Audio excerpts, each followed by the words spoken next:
दुनिया में जितने रिश्ते नाते हैं सब फेक हैं। फेक का मतलब समझते हैं ना, सब झूठे हैं। अगर सही रिश्ता है, कोई सच्चा प्रेम अगर कोई करने वाला है तो वो है हमारे ठाकुर जी, हमारे राघव जी।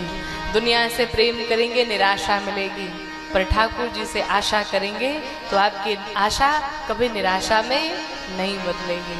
इसलिए ठाकुर जी से प्रेम करो। एक छोटी सी बच्ची थी, बहुत प्यारी सी बच्ची थी, ठाकुर जी से बड़ा प्रेम करती थी। उसे विश्वास था कि एक दिन भगवान आएंगे हमारे घर पे। लेकिन उसकी माँ सोचे ये छोटी सी बच्ची है, ऐसे ही कहती है भगवान आएंगे भगवान आएंगे।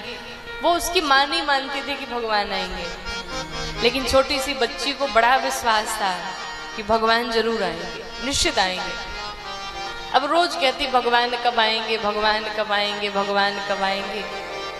तब तक एक दिन अचानक से कोई आया और दरवाजे पर एक चिट्ठी छोड़ गया। दरवाजा खोला, माँ ने कहा बिटिया देखो जरा चिट्ठी किसकी आई है।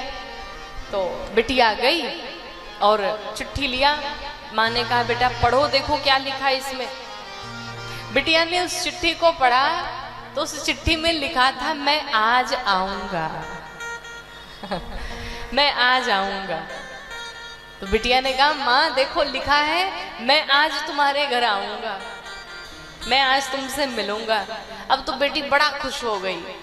तो माँ ने सोचा कि ये पागल है, कोई आया होगा मजाक किया होगा, भगवान थोड़ी आएंगे। अब दर्शन करिए, उस बिटिया ने कहा मैया आज भगवान आएंगे तो भगवान के लिए हमें कुछ सेवा करनी पड़ेगी। कहा क्या करना पड़ेगा।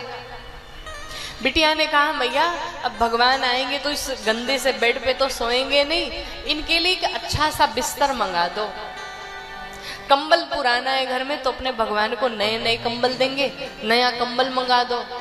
और क्या चाहिए।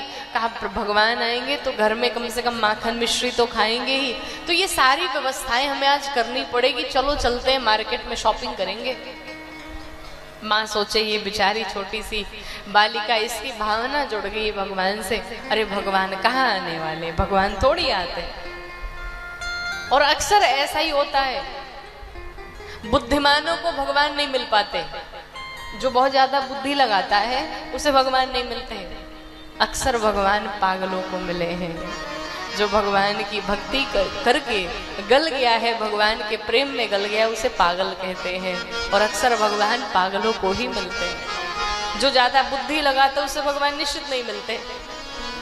उस छोटी सी बिटिया ने कहा भैया चलो चल के शॉपिंग करते हैं। तो उसकी माँ जो भी घर में झाड़ू पोछा करके भोजन पका करके और जो भी उसे मिलता था तो थोड़े से पैसे थे। माँ के साथ में बिटिया गई शॉपिंग करने के लिए। जा करके देखा तो बड़ी जोर की बारिश हो रही थी। उसने कहा कि हमारे ठाकुर जी आएंगे तो उन्हें एक छाता भी चाहिए, कहीं बारिश होगी तो भीग न जाए। आहा क्या भाव है। बिटिया गई मार्केट में, सबसे पहले बढ़िया कंबल खरीदा, बेडशीट खरीदा नया, माखन खरीदा, फिर छतरी लेकर के आई। ये सारी शॉपिंग करा ली मैया से। पूरी शॉपिंग करने के बाद मात्र 25 पैसे उसके पास बचे थे। तो मैया ने क्या किया कि वो पैसे उसे दे दिए। कहा तुझे और कुछ चाहिए तो तू ले लेना, मैं जाती हूँ घर पे कुछ काम है। माँ तो चली गई। रास्ते में ये छोटी सी बच्ची आ रही थी, बैग लिए सामान भरे, आज हमारे ठाकुर जी आए, आज हमारे ठाकुर जी आएंगे, आएंगे जरूर आएंगे। कैसे होंगे हमारे ठाकुर जी, दिखते कैसे होंगे हमारे ठाकुर जी। तब तक अचानक से जोर की बारिश हो रही थी। अचानक एक आदमी खड़ा दिखाई पड़ा जिसके हाथ में एक छोटी सी बच्ची थी गोद में। अब वो आदमी जोर जोर से रो रहा था, अरे मेरी कोई सहायता करो, मेरी कोई सहायता करो, मेरी कोई सहायता करो, मेरी बिटिया को बड़ी जोर की ठंड लग रही है, बचाओ इसे वरना ये मर जाएगी। तो छोटी सी बच्ची ने देखा जब उस आदमी को, तो इसने सोचा कि ये तो बड़े परेशान लग रहे हैं, बारिश में भीग रहे हैं, छोटी सी बच्ची भीग रही है। चलो ठाकुर जी तो राजा हैं, ठाकुर जी का क्या कहना, वो तो उनके पास बहुत सारे होंगे, उनको मैं बाद में निपट लूंगी, पहले मैं इसकी सहायता कर देती हूँ।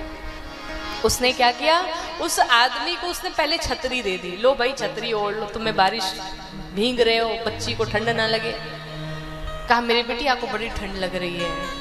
उसने क्या किया, चलो ठाकुर जी की सेवा बाद में होगी, मैं अपना ही कंबल दे दूंगी, यही कंबल मैं इसे दे देती हूँ।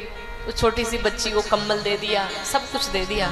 उस व्यक्ति ने कहा मेरी बिटिया को बड़ी जोर की भूख लगी है। उस बेटिया ने सोचा जब ठाकुर जी आएंगे तो हम कुछ और ही खिला देंगे, हम उनको अपनी परिस्थिति बता देंगे कि ऐसी ऐसी बात थी, मैं क्या करती, मजबूर थी।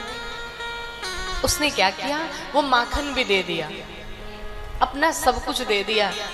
उस व्यक्ति ने कहा बिटिया देखो इतना तो तुमने किया है और मुझे दवाई के लिए कुछ पैसे चाहिए और इसकी दवाई 25 पैसे में मिलेगी। उसके पास 25 पैसे ही पड़े थे। उसने कहा एक काम करो महाराज, आप ही 25 पैसे पकड़ो और जाके इसकी दवाई पहले कराओ। खाली हाथ वो घर लौट आई। जब खाली हाथ घर लौट आई तो मैया ने पूछा अरे तुम्हारा जो सामान था वो कहाँ गया। बिटिया ने सारा वृत्तांत बताया, मैया रास्ते में एक व्यक्ति मिल गए थे, ये स्थिति थी और मैंने वही सब कुछ अपना दे दिया। तो माँ ने कहा पागल हो तुम, अरे बहुत सारे लोगों की सहायता करने के लिए और तुम तो कह रही तुम्हारे ठाकुर जी आने वाले हैं, तुम उन्हें क्या दोगी। तब तक अचानक से दरवाजे पर कुछ आवाज आई, दरवाजा खोला तो एक चिट्ठी गिरी पड़ी थी। उस चिट्ठी को उठाया, माँ ने कहा बिटिया देखो जरा चिट्ठी पढ़ो, क्या लिखा है चिट्ठी में। जब उस चिट्ठी को उठाया, चिट्ठी को पढ़ा तो चिट्ठी में लिखा था बिटिया तुमने हमारी बड़ी सेवा की, बहुत ही अच्छा माखन खिलाया तुमने। बिटिया मैं आज आकर के तुमसे मिल भी लिया, तुम्हारे कंबल भी ले लिए, तुम्हारे पैसे भी ले लिए, जो जो तुमने मेरे लिए रखा था मैंने सब कुछ ले लिया तुम्हारा। बिटिया रो पड़ी, आंखों से आंसू निकल पड़े, खुश हो गई, लेकिन रोती इसलिए है कि मैं अपने भगवान को पहचान नहीं पाई। दौड़ी भागी माँ के पास गई। माँ ने पूछा क्या हुआ, तुम तो कहती थी ठाकुर जी आएंगे, आए क्यों नहीं। बिटिया ने कहा भैया ठाकुर जी हमारे आए भी थे, हमारा कंबल भी लिए, हमारी मिश्री भी लिए, हमसे पैसे भी लिए, सब कुछ ले लिया जो जो मैंने उनके लिए रखा था, लेकिन मैं अभागन, मैं अपने ठाकुर जी को पहचान नहीं पाई कि उस स्वरूप में मेरे भगवान ही मेरे सामने खड़े थे, मुझसे मिलने के लिए आए थे, लेकिन मैं नहीं भगवान को पहचान पाई। बोलो भक्तवत्सल भगवान। कहने का अर्थ है हर जीव में, हर प्राणी में भगवान का दर्शन करिए। भगवान आपसे साक्षात मिलने नहीं आएंगे, भगवान तो किसी न किसी स्वरूप में आएंगे। ना जाने किस वेश में आपको भगवान नारायण मिल जाए, न जाने किस वेश में आपको भगवान की प्राप्ति हो जाए।